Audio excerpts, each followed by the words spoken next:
అనేది ఒక మహాసముద్రంగా ఉంది. ఈ మహాసముద్రంలో వెన్నెల ప్రవాహం ఎలా ఉంటుంది అంటే, సీతజ్యోతి వెలుంగు వేదికల నర్చించన్, సీతజ్యోతి వెలుంగు వెల్లువల నర్చించెన్ సరస్వంతమున్, భ్రాతృప్రేమల ఊర్మికా విరగ తప్త స్వంతమౌ తీరమున్, భ్రాతృప్రేమల ఊర్మికా విరగ తప్త స్వంతమౌ తీరమున్.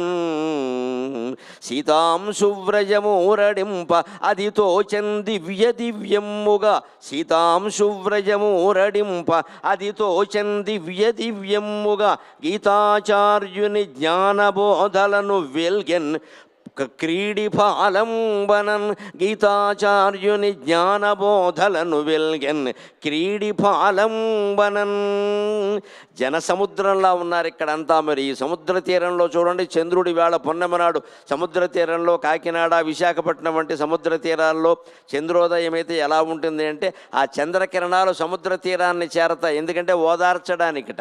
సముద్రం ఎటువంటిది అంటే, ఎన్నో కెరటాలు వస్తున్నప్పటికీ ఒక్కదాన్ని కూడా నిలబెట్టుకోలేకపోతుంది. అందుకని చంద్రుడికి సముద్రం మీద జాలి, వెర్రిమొహం, కెరటాలు తమంత తాము వస్తున్నా సరే నిలబెట్టుకోలేకపోతుంది. మనలాగే మనకి భగవంతుడు నిమిషానికోసారి గుర్తు చేస్తాడు. నమ శివాయ నమ శివాయ నమ శివాయ, అనవయ్యా బాబు అనవయ్యా బాబు అని. మనం ఏం చేస్తూ ఉంటాం, ఇంకా పాలవాడు రాలేదండి, ఇంకా కొరియర్ వాడు రాలేదండి, అమెజాన్ కొరియర్ కోసం చూస్తున్నామండి, రాలేదండి అని చూస్తాం తప్పితే పరమశివుడు మనకు అక్కర్లేదు. స్విగ్గీ జొమాటో వాళ్ళ కొన్న విలువ శివుడికి లేకుండా పోయింది వేళ.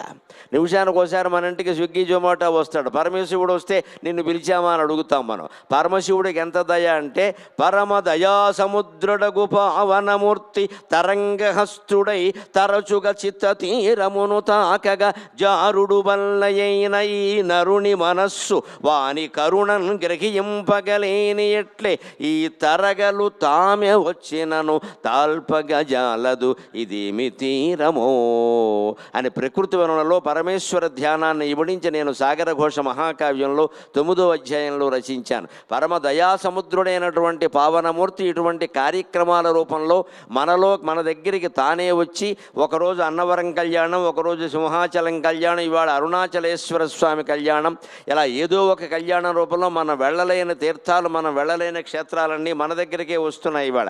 అలా వచ్చినందువల్ల మనం ఇక్కడికి వచ్చి భగవన్నామస్మరణ చేస్తున్నాం. కానీ మళ్ళీ ఇంటికి వెళ్ళిపోయామంటే ఎవరికి వారే యమునా తీరే, ఎవరి ఫోన్లో వారే, ఎవరి పనుల్లో వారే.